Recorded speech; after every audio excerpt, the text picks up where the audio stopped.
lo que ocurre en mi vida es un espejo de mí mismo. ¿Hasta qué punto? ¿Hasta qué punto todo lo que sucede, todo lo que ocurre soy yo mismo? O lo que ocurre es una cosa y yo soy otra e interactuamos lo uno con lo otro. Y se decía también, soy responsable de cuanto acontece en mi vida, pero la matriz, el sistema, también influye. ¿Cómo encajamos, ¿no?, esas piezas? Bien, vamos a intentar encajar esas piezas. Es muy importante en nuestra vida cotidiana saber que una cosa es la mente, que en este caso estoy hablando de la mente concreta, el cuerpo mental del cuaternario inferior que acabo de referir. Una cosa es la mente y otra cosa es la consciencia. Coloquialmente me gusta decir que la mente es el sistema operativo del coche y la consciencia es el sistema operativo del conductor, entendiendo por conductor lo que realmente somos, lo que no muere con la muerte, y entendiendo por coche lo que muere con la muerte, y entendiendo por tanto como coche el vehículo que utiliza el conductor para experienciar la vivencia humana. Pues bien, en ese esquema el coche tiene un sistema operativo que es mente y el conductor tiene un sistema operativo que es consciencia. La conciencia se ha definido tradicionalmente como un espejo. ¿Por qué? Porque la conciencia refleja. ¿Qué hace un espejo? Reflejar. Cuando se anda por conciencia por la vida, no se juzga. La vida es la vida. Ya está. No hay juicio. La conciencia, de ahí que se hable del símil del espejo, acepta, no juzga. La mente, sin embargo, siguiendo con este símil, es un espejo roto. Estamos en el cuarto de baño por la mañana. Tenemos un espejo. La mayoría de la gente tiene un espejo en el cuarto de baño. Mientras que se cepilla los dientes nos vemos en el espejo, por ejemplo. Cuando te miras en el espejo, ¿cuántos tus hay? Estás tú cepillándote los dientes, hay uno. Ahí está, no sé, ahí está Emilio en el espejo cepillándose los dientes, hay uno. Ya está. Eso es la consciencia. Ahora, si ese espejo por lo que sea se cayera al suelo, vamos a suponer que se desengancha de la pared por lo que sea y se cae al suelo, y se rompe en multitud de trozos. Cuando tú miras hacia el suelo, te ves reflejado en cada uno de esos trozos. Y ya no hay un Emilio, ya hay multitud de Emilios, tanto como trozos. La consciencia opera como un espejo y la mente como un espejo roto. La mente tiende a separar, a fragmentar, a dividir, a enjuiciar, a catalogar. Es su forma operativa, es su forma de funcionamiento. La consciencia no. En la medida en que vamos evolucionando espiritualmente, cada vez la consciencia tiene más presencia en nuestra vida. En ese discernimiento que he comentado, en esa apertura del antakarana, va llegando a nosotros esa consciencia. Y la consciencia es como si se fuera quitando, como si fuera una cebolla que se iba quitando capas y empieza a aparecer en nuestra vida cada vez con más fuerza. Cuando eso va apareciendo, vamos entendiendo desde el discernimiento que la vida merece toda nuestra confianza, que la confianza es la forma de andar por la vida, que no hay que tener miedo a lo desconocido, que no hay que estar obsesionado por controlar las cosas, y va viviendo de una forma radicalmente distinta. Cuando aquí se habla, en la pregunta que se ha hecho del espejo, se está haciendo en un contexto distinto. Vamos a suponer que tú te estás paseando por la vida desde la mente. Si tú te paseas por la vida desde la mente, tú realmente no estás viviendo la vida. Es decir, te pasas la vida enjuiciándola. No confías en ella. Al no confiar en ella, no la estás tocando de verdad. Te estás apartando de ella en tu desconfianza. Hay gente, por ejemplo, que cree que la muerte existe. El miedo a la muerte procede de ahí precisamente. Pero lo peor del miedo a la muerte es que también genera miedo a la vida. Y hay muchas personas que se pasean por la vida con miedo a la vida. Entonces no estás viviendo la vida. Lo que sucede a tu alrededor, ¿cómo se relaciona contigo? Aunque sea con brevedad, vamos a hablar de los estados de conciencia. Los estados de conciencia es ni más ni menos que la forma que tiene cada uno de ver la vida. La consciencia es el conocimiento de uno mismo y la capacidad de conocer el entorno, y los estados de conciencia es cómo cada uno ve la vida, cómo cada ser humano ve la vida, la muerte, las cosas, el mundo, etcétera, etcétera. Hemos compartido más de una vez en este programa que cada uno tiene su estado de conciencia, cada uno el suyo. Puede haber más o menos similitud, más o menos disparidad entre unos y otros, pero como dijo Juan Belmonte, cada uno es cada uno y tiene sus caunas, cada uno tiene su estado de conciencia, y además el estado de conciencia de cada uno evoluciona por la vía de las experiencias. El estado de conciencia que tenemos hoy no es el mismo de hace 5 años, ha ido evolucionando por la vía de las experiencias. Esos son los estados de conciencia. Los estados de conciencia, cada uno el suyo, absolutamente respetable, tienen cada uno una determinada frecuencia vibracional. Vuelvo al tema de las vibraciones. Cada persona está vibrando de una determinada manera, tiene una determinada frecuencia vibracional en función de su estado de conciencia. Si su estado de conciencia es de un tipo o es de otro, eso genera una determinada frecuencia vibracional. Eso, sin darnos cuenta de lo que es, lo percibimos a veces. Estás junto a una persona y hay algo que te lleva a acercarte a la persona o a alejarte de la persona. ¿Eso a qué se debe? Eso se debe a la interacción de tu frecuencia vibracional con la frecuencia vibracional de esa persona. Cuando hay una sintonía, hay una tendencia al acercamiento. Cuando hay una disintonía, hay una tendencia al alejamiento. Estamos vibrando por muchos motivos, pero vibramos, entre otras cosas, por nuestro estado de conciencia. Y nuestro estado de conciencia es la forma que tenemos de ver la vida de los demás, el mundo, las cosas, la divinidad, la muerte, etcétera, etcétera, etcétera. Bien, cuando vivimos en el estado de conciencia que tenemos en este momento, nos vamos planteando cosas, nos hacemos preguntas, nos planteamos alternativas, nos planteamos cuestiones en nuestro día a día. Cuando te haces una pregunta, no aparece una respuesta, sino que lo que aparece son distintas opciones. Normalmente cuando nos planteamos cualquier cosa, la que sea, la respuesta no aparece como algo único, sino que aparece como opciones posibles. Por ejemplo, ¿vengo esta tarde a Recuerda TV? ¿Habéis podido plantear alguna cosa? ¿O no vengo? Bien, te estás preguntando, ¿voy o no voy al coloquio con Emilio? Se han abierto 2 opciones, sí o no. Hay otras cuestiones donde las opciones no son 2, sino que son muchas más opciones. Sergio ha venido y Virginia han venido de Barcelona para estar aquí con nosotros.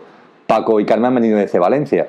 Me imagino que en el viaje habrá habido momentos en el que no sabéis bien si vamos, no vamos, vamos en estas fechas, vamos en otras fechas. En nuestra vida cotidiana nos hacemos preguntas y las preguntas abren opciones que a veces son de sí o de no, pero otras veces son más complejas.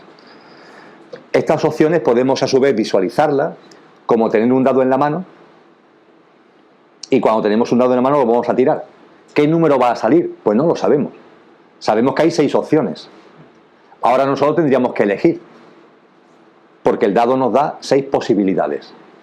Y por fin tiramos el dado, y al tirar el dado sale un determinado número. Cuando ese número está ahí, y vemos por ejemplo que en la mesa hemos tirado el dado y ha salido el 4. Hablando de dados, ahora lo aplicaremos a la vida, hablando de dados, ¿qué es lo que podemos pensar? Que, bueno, si yo tengo un dado en la mano, lo he tirado y ahí está el número 4, el número que ha salido es el 4. Ya está, todo claro. Bien, pero llega en el siglo XX un señor llamado Albert Einstein y nos dice, no, lo siento, pero eso no es así. ¿Cómo que no es así? No, no es así. Cada vez que tú tienes el dado en la mano y lo tiras, realmente salen los 6 números. Salen los 6. Tú ves uno nada más, pero han salido realmente los 6. Eso ha dado lugar a mucha literatura y hay muchas indagaciones científicas sobre la relatividad, sobre los universos paralelos, etcétera, etcétera, etcétera. Pero hay un convencimiento cuántico de que la realidad es distinta de la forma tan concreta y específica que nuestra mente quisiera que fuera y que nuestra mente está empeñada en ver. Vamos a aplicar esto a nuestra vida cotidiana. Permitirme que me ponga ahora aquí en la silla que estoy sentado como si yo fuera un pescador. Y le pido perdón a los peces. En mi vida se me ocurriría ser un pescador, pero en fin, permitirme que me ponga el ejemplo porque es un buen ejemplo. Me pongo como pescador. Y esta alfombra que tengo delante es agua. Y aquí hay peces. Estos peces están por debajo del agua, yo no los veo. Sé que los peces están ahí. Los peces serían las opciones. Ante las cuestiones que me estoy planteando, ahí están las opciones. El dado, ahí está el 1, el 2, el 3, el 4, el 5 y el 6. Bajo el agua, yo no lo veo, pero sé que están ahí. Los peces son las opciones. Y yo estoy aquí como pescador. Yo como pescador tengo mi caña de pescar, mi cesto, y en la caña de pescar y mi cesto refleja metafóricamente mi estado de conciencia. Yo en ese momento de mi vida tengo un determinado estado de conciencia y aquí estoy. Y al tener un determinado estado de conciencia tengo una frecuencia vibracional ligada a mi estado de conciencia. ¿Vale? Y aquí estoy yo sentado con mi estado de conciencia y con la frecuencia vibracional que corresponde a mi estado de conciencia. y tiro la caña con el anzuelo y el anzuelo cae en el agua para que pique algún pez. Ahí hay peces. Los peces son opciones concienciales, son opciones que están ahí. Es importante tener en cuenta que cada opción tiene también su frecuencia vibracional. También, cuando nos planteamos cosas, hago A, B o C. Bueno, pues A, B y C, cada una, en función de su contenido, tiene una determinada frecuencia vibracional. Esta persona me acaba de insultar. ¿Qué hago? ¿Qué hago? ¿Lo insulto yo a ella? Una opción. O realmente esta persona está enfadada con ella misma y eso a mí no me va a afectar. Opción 2. Evidentemente, la opción 1 o la opción 2, su frecuencia vibracional es muy distinta. Una frecuencia vibracional está cargada de conflicto y otra frecuencia vibracional está cargada de paz. La frecuencia vibracional es muy distinta. Las opciones que tenemos ahí en modo de peces bajo el agua, cada opción tiene su frecuencia vibracional. Y yo, desde mi estado de conciencia, acabo de tirar el anzuelo. Finalmente, un pez pica el anzuelo. Y yo con mi caña de pescar lo traigo a mi vida, a mi cesto. Traigo ese pez en concreto a mi cesto. Lo que nos dice Einstein es que yo al tirar el anzuelo realmente todos han picado. Pero lo cierto es que vosotros como yo vemos un número. Vosotros como yo lo que vemos es que hay un pez uno en concreto que ha picado el anzuelo y es al que yo traigo a mi vida. La pregunta, y ya con esto vamos terminando esta especie de introducción, la pregunta importante, ¿por qué ese pez? ¿Por qué el 4? ¿Por qué ese pez? ¿Por qué de las distintas opciones finalmente la que aparece en mi vida, la que se materializa en mi vida es esta? La que yo veo, la que yo estoy teniendo delante mía. ¿Por qué es esta? Muy sencillo. Porque es la que resuena armónicamente, es la que corresponde vibracionalmente con la frecuencia vibracional de mi estado de conciencia. Es decir, hay una sintonía entre la frecuencia vibracional de la opción, del pez, y mi frecuencia vibracional. Por eso ese pez es el que viene. Porque es el que conecta adecuadamente por lo que se requiere en ese momento en función de mi frecuencia vibracional. Y así vamos por la vida sin darnos cuenta. A partir de ahí, aparecen cosas en tu vida, nada es casual. Las cosas que aparecen en tu vida te están hablando de ti, tienen que ver contigo, continuamente.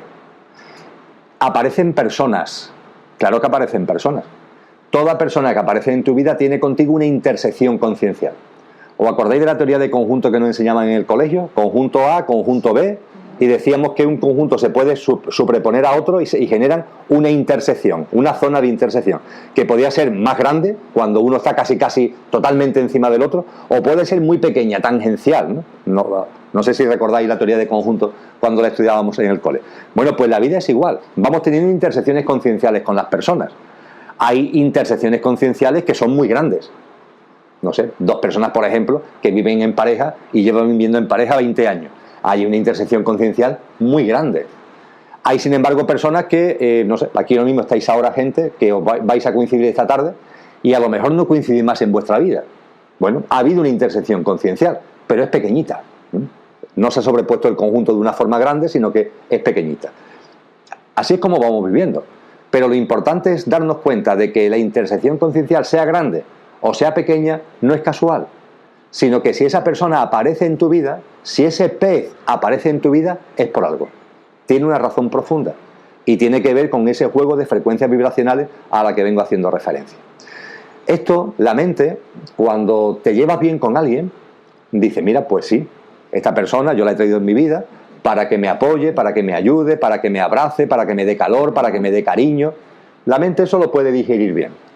Pero a esa persona que está en mi vida haciéndome putada, que yo la he traído a mi vida, ¿tú estás loco? Bien, es muy importante para completar esta teoría que estoy ahora compartiendo, es muy importante saber que las personas que aparecen en tu vida siempre aparecen por un porqué. Ese porqué siempre tiene que ver contigo y siempre aparecen para ayudarte. Siempre, siempre, siempre. Si no, no aparecerían. Eso sí, la ayuda puede ser directa o indirecta. Para no entrar en calificativos que le gustan a la mente, puede ser directa e indirecta. ¿La ayuda directa cuál es? La persona que aparece en tu vida y que te apoya desde el abrazo, desde el cariño, desde el respeto, desde el ánimo. Que nos gusta, ¿verdad?, que haya gente así en la vida. desde la admiración, desde el reconocimiento, desde el animar. Perfecto, ahí está. Esa es la ayuda directa. Pero hay otra ayuda que es indirecta. Y la ayuda indirecta es precisamente la que aparece en tu vida a modo de el porrazo en la espalda, el cosqui, en fin, lo que he dicho anteriormente en términos coloquiales, hacerte putadas. Y así funciona esto. Yo sé que cuando tú tienes delante a alguien que te lo está haciendo pasar un mal trago, tú no quieres saber nada de él, entre comillas. Pero lo real es que si ha aparecido en tu vida tiene que ver contigo.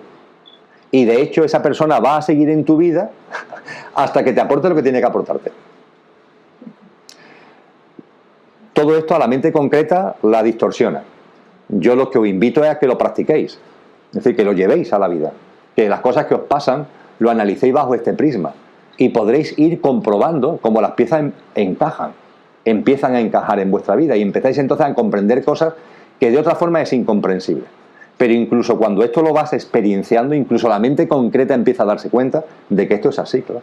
Empieza a darse cuenta de que esta persona entró en tu vida para meterte el dedo en el ojo. Pero es que ese meterte en el dedo del ojo tenía que ver contigo. Y que además al meterte en el dedo en el ojo ha hecho que te des cuenta de algo que si no, no te hubieras dado cuenta nunca. Si no fuera gracias a esa persona que te ha metido el dedo en el ojo. Por supuesto que a las personas que van por ahí metiendo el dedo en el ojo, no se trata de justificar su comportamiento.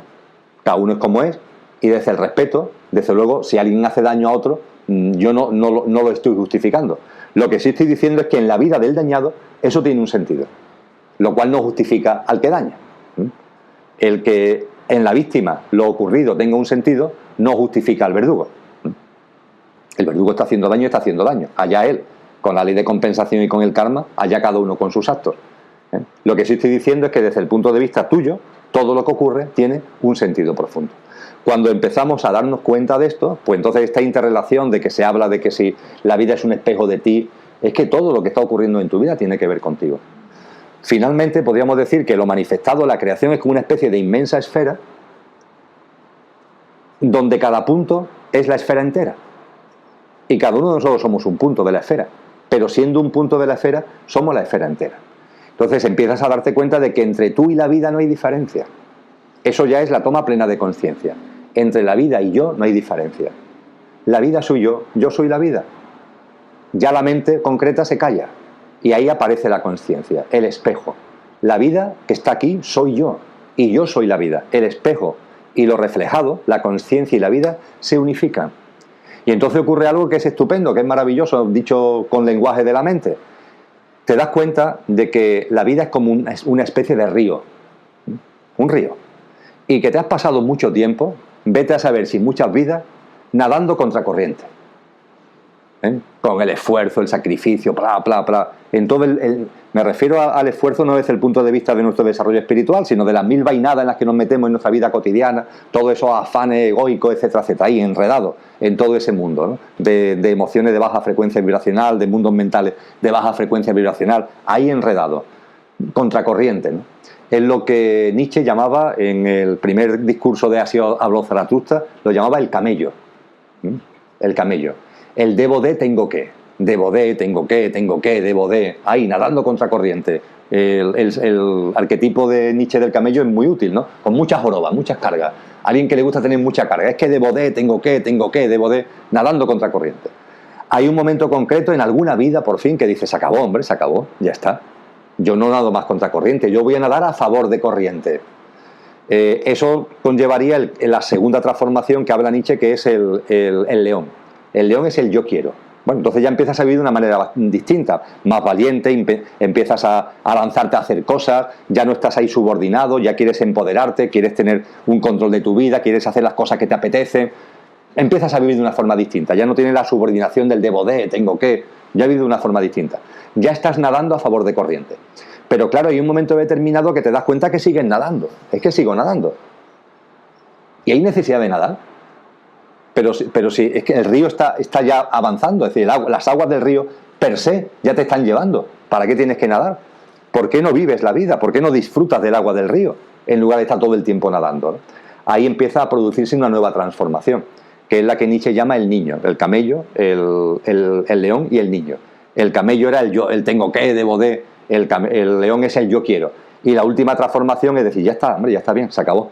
Y entonces te transformas en el niño. que decía Nietzsche que su característica es el juego de crear, el juego de crear. Y te vas dando cuenta, efectivamente, que tú vas creando la vida, te vas dando cuenta de que nada es casual, nada, ni la enfermedad, ni esa persona que ha aparecido para meterte el dedo en el ojo, ni la persona que ha aparecido para abrazarte, nada es casual, que todo tiene un sentido profundo. Y entonces empiezas ya por fin a ese juego de crear, que esto es un juego de creación. La ciencia cada vez lo tiene más claro, ¿no? En el discurso de Zaratustra queda una última fase, que no entra Nietzsche en ella, porque hay una última fase. Hemos hablado de nadar contra corriente en el río de la vida. Hemos hablado de nadar a favor de corriente en el río de la vida. Y hemos hablado de flotar en el río de la vida. Y queda por fin la última fase en nuestro desarrollo espiritual y evolutivo. Y es que te das cuenta de que no es que nades a favor o en contra o que flotes en el río de la vida, sino que tú eres el río. Tú eres el río. Tú eres la vida. Ya está. Entonces no es que nade a favor ni en contra, no, es que tú eres ese río, tú eres esa vida. Hay una... ¡clac! Se ha producido la fusión entre tú y la vida, entre la vida y tú. El espejo y lo reflejado, ¡clac!, se hacen uno. Ya está. Se acabó. Claro, eso conlleva confianza absoluta en la vida, aceptación completa, ausencia de quejas, vivir de una forma que no tienes ningún problema para lanzarte a lo desconocido, se te olvida la necesidad de... ya no quieres controlar nada, ya no... Todo eso, pum, pum, pum, va desapareciendo de tu vida como por arte de magia. Pero no es arte de magia, es como consecuencia de un proceso espiritual.